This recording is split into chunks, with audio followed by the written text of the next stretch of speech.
نبی اکرم صلی اللہ علیہ وآلہ وسلم کی عادت مبارکہ درمیان سے مانگ نکالنے کی تھی، لہٰذا بالوں کو سنوارتے ہوئے درمیان سے مانگ نکالنا یہ حضور اکرم صلی اللہ علیہ وسلم کی سنت ہے۔ دوسرا درجہ یہ ہے کہ سر کے سارے بالوں کو پیچھے کی طرف سیدھا کر لیا جائے۔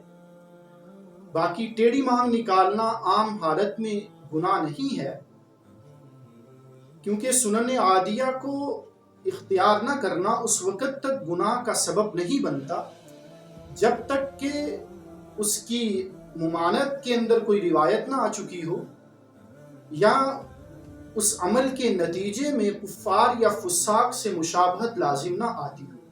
لہٰذا عام حالات کے اندر ایک طرف سے ٹیڑھی مانگ نکالنے کو ہم گناہ نہیں کہہ سکتے، البتہ اگر ایک طرف سے مانگ نکالنے میں نیت اور ارادہ اور ذہن کفار یا فساق سے مشابہت ہو تو اس صورت کے اندر یہ ناجائز ہوگا اور گناہ کا ذریعہ بنے گا، کیونکہ کفار سے فساق سے مشابہت سے ہمیں روکا گیا ہے۔ فرمایا من تشبہ بقوم فہو منہم، کہ جو جن لوگوں کی مشابہت اختیار کرتا ہے قیامت کے دن وہ انہی میں سے ہوگا۔ اور حضور اکرم صلی اللہ علیہ وسلم کی مشابہت اختیار کرنے کا ہمیں حکم دیا گیا ہے۔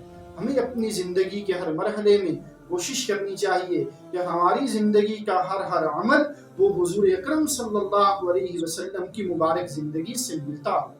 فرمایا من احیا سنتی فقد احبانی ومن احبانی کان معی فی الجنہ، ان سنتوں پہ چلنے سے ملے گا کیا؟ فرمایا جس نے میری سنت کو زندہ کیا اس نے مجھ سے محبت کی، جس نے مجھ سے محبت کی وہ کل جنت میں بھی میرے ساتھ ہوگا۔ کتنا بڑا اعزاز ہے